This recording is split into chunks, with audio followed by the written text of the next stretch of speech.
So you clicked on this video to learn about this form, the 1099 DIV. What is it? Who gets it? Where did it come from? How does the IRS use it? We're going to go through all of these questions on this video. Welcome back to another episode of the MD Investor, the channel where we educate ourselves and teach our children so we can break the cycle of generational poverty. So the 1099 DIV form is a form that you get from either your brokerage or from the individual companies that pays dividends. You get it if you've earned at least $10 in dividends. So you may have a company that pays dividends, but you got paid less than $10 in dividends. In that case, you won't get one, right?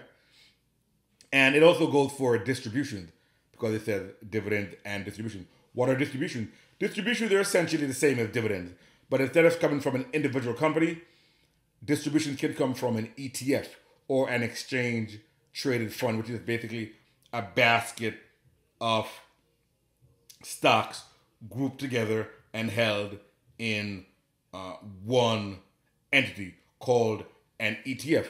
So for example, SCHD is an ETF. It holds about 100 companies, right? And VOO is an entity from Vanguard that tracks the S&P 500. So these are entities, and what they pay out, they don't call it dividends because it's not an individual company. They call it distributions. For all intents and purposes, the same thing. Also, you can get distributions from MLPs, which are master limited partnerships. These are publicly traded partnerships. A lot of them are in the oil and gas industry, and they're traded as a master limited, and they are called master limited partnerships. And instead of called, and the payment they give you, instead of being called dividends, they're called distributions. Okay, so it has to be at least $10, and it can be given either from the brokerage company that you're investing with or from the individual company. So let's go through the form. But before we go through form, just remember, you will get one of these forms even if you reinvest your dividend or distribution, meaning the company or brokerage sends you the dividends or distributions. You do not take it as cash because remember, you have two options. When you're getting your dividend payment, you can take it as cash and spend it and do whatever you want, or you can reinvest it and buy more shares of the company from which it came from. That's called a DRIP, dividend reinvestment plan. Or you could buy it, or you could take the dividend and buy more shares of another company, different from the original company that pays it. So just keep that in mind. You may not have taken it as cash, but you still have to pay taxes because as far as the government is concerned, we gave it to you. Whatever you did with it is your business. Okay, so let's go through the box. So here on the left side, you see payer's name, street address, city, town, state, or province, country, zip code, foreign postal code, telephone number, all of that jazz. Now, I've seen it both ways. The information that's going to go here is from the payer who's paying it to you. I've seen where the payer's information would be the brokerage that you're investing with. So you may be investing with Robinhood or M1, and their information will be here. And I've also seen it where the information of the company or companies that are paying the dividends is in here. So it may be McDonald's Corporation and McDonald's corporate address. So I've seen it both ways, right? Either the individual companies that are paying it or, so I've seen it both ways. Either the individual companies that are paying it or from the brokerage that you're investing with. Next box, payer's ID, payer's tax ID number. That'll be the tax ID number of the payer. So if it's coming from the brokerage, it may be the tax ID number of the brokerage company. Or if it's coming from an individual company, it may be their individual tax ID number. Recipient's tax ID number, that's our tax ID number, right? The person getting it. And why is that important? Because the IRS wants to tie the dividends to an individual, right? This is your unique identifier. So they know that John Doe received dividends of $1,000 from McDonald's, then we should be getting our taxes. So that's how they track it. So let me add this. Not only does the payer send you a copy, they send a copy to the IRS.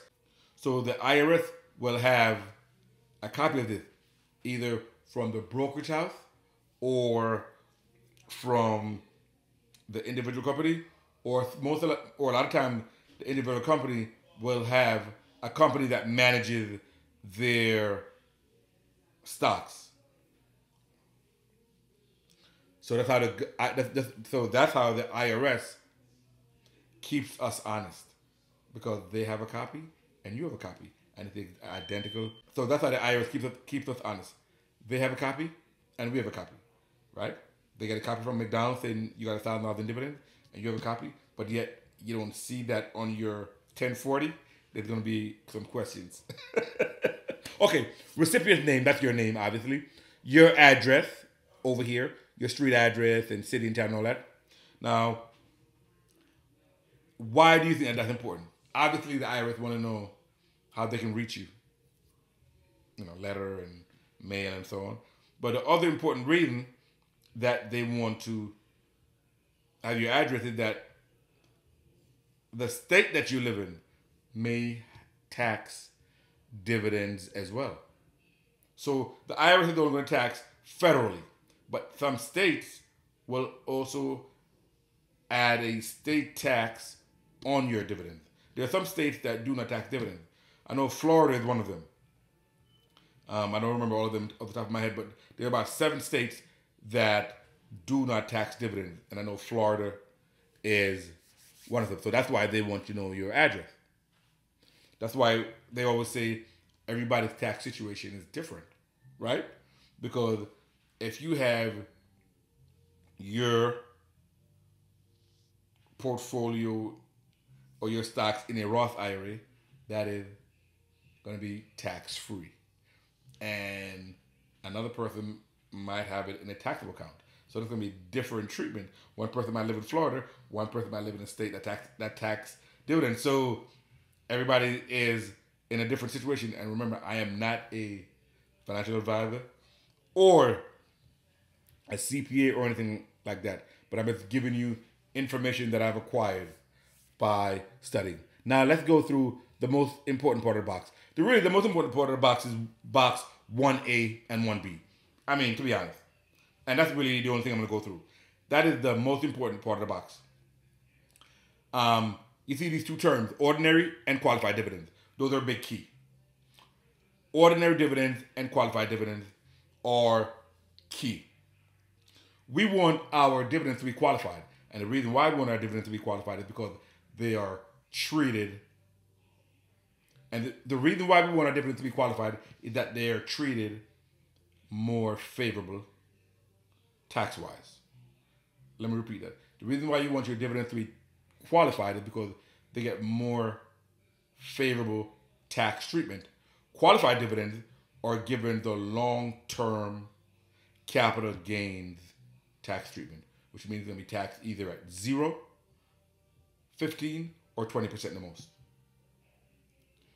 Ordinary dividends are going to be taxed at your ordinary income, like you're working, which can be anything from 10, the brackets are 10, 12, 22, 24, 32, 35, 37%. So you can go as high as 37%.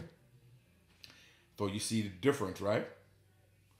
Okay, so now what are qualified dividends? Qualified dividends are dividends that meet certain criteria. What are the criteria? The criteria is you have to own the security for at least 60 days during a 121 day period around the ex-dividend date. That sounds like a lot of mumbo jumbo. But to simplify it, you have something called the ex-dividend date. The ex-dividend date is so let's simplify it. You have companies that pays dividends, right? Right, you own the stock, you get paid dividend. But when did they decide that you're eligible for the next dividend payment, or when it's too late? I mean, that's really the key. Can you buy the stock anytime and get the upcoming dividend? No. So what they do, they have a schedule, and they have what they call. So what they have is what they call an ex-dividend date, like your ex. I mean, you're not with them anymore. So the ex-dividend date is the date that the stock trades without its dividend. Let me repeat that again. The ex-dividend date is the date that the stock trades without its dividend. Therefore, if you buy the stock on the ex-dividend date, you are not eligible for the upcoming dividends. In order to be eligible for the next dividend payment, you have to buy the stock at least one day before the ex-dividend date. Let me repeat that. In order to be eligible for the next upcoming dividend, you have to buy the stock at least one day before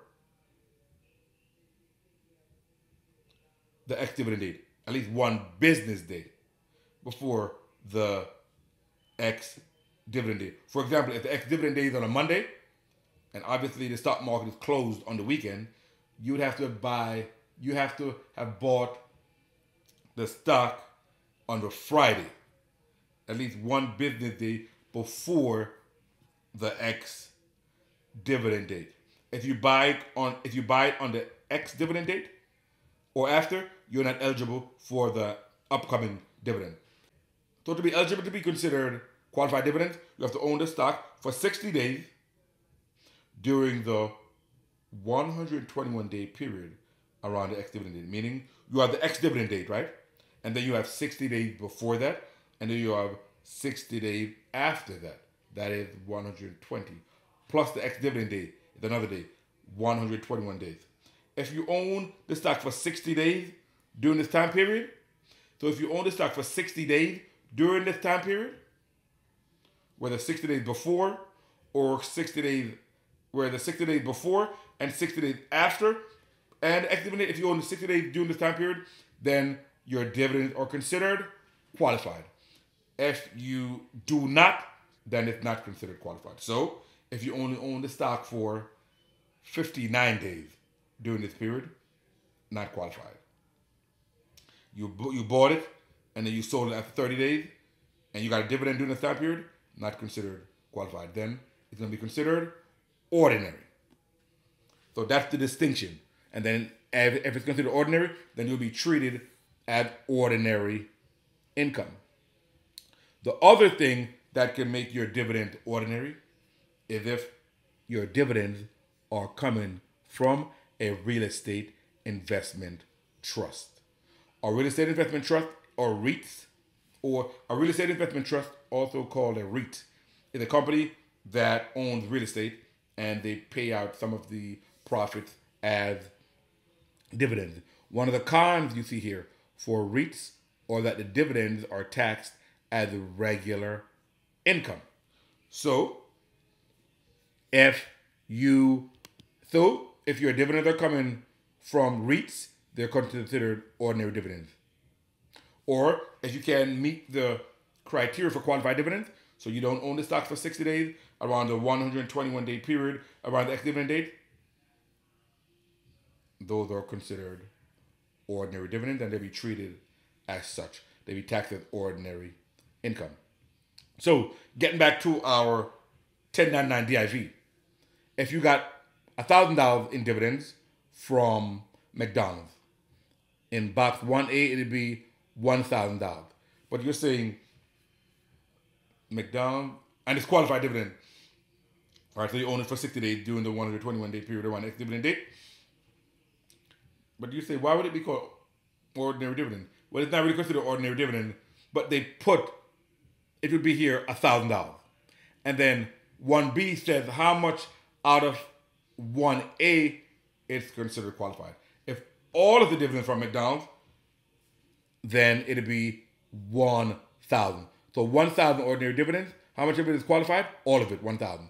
And then that $1,000 will be treated as qualified or the long-term capital gains rate, right? And that will depend how much, whether they tax you at 0, 15, or 20% will depend on your income. So for example, if you are a single person, right? So here basically this shows you long-term capital gains is a tax applied to assets held for more than a year, right?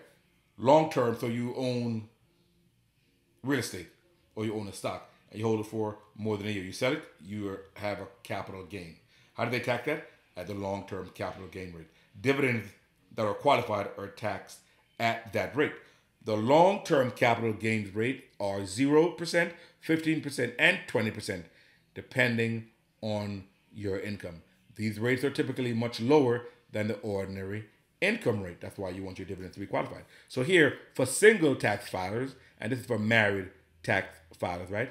This is showing you who pays the 0%. So here, this is showing you who pays 0% long-term capital gains. The people who pay 0% long-term capital gains, or if they're single and they make $44,625 or less, they pay 0%. If they're married, it's about doubled. $89,250 or less, they pay 0% on long-term capital gains. So if they have $89,000, if you're married, so if you're single with making $44,000 in dividends, you're paying 0% federally. 0% federally, depending on the state you live in, they may want to take some taxes. Unless you live in one of those 7 states that do not tax dividends. And again, the 15% bracket would be single $44,626, so $1 more than this, and it goes up to $492,000, only 15%. Now you see the magic or the power of qualified dividends. If you are married, you pay 15%. If your income is between $89,251 and $553,000. For the 20% bracket, if you're single, you make $492,000 or more, you're paying 20% long-term capital gain. If you're married, $553,000 or more, you're paying only 20%. So you see the difference, right? More advantageous tax rate. Now let's go back to our 1099 DIV. So let's do another example. Say you have $500 in dividends from a real estate investment trust, REIT, and $500 from qualified dividends. So total ordinary dividends, we would put $1,000. How much of that is qualified dividends? It'll be $500. So from that, they'll be able to do the math and say 1,000 minus 500, meaning the other half must be ordinary. And that's how they do it. The rest of it really is not something we're going to go into. The most important thing is the dividends, whether it's ordinary or qualified. The definition of qualified dividend, that's important to know, right? How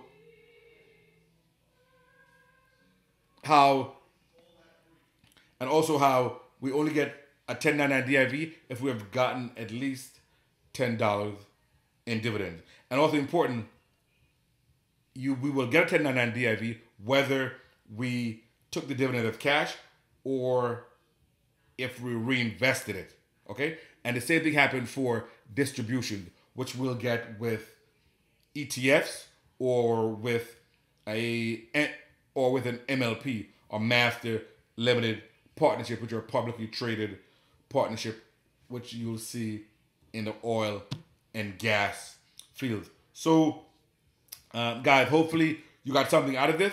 This is the MD Investor, where we try to increase our financial IQ by educating ourselves and our children so we can finally break the cycle of generational poverty.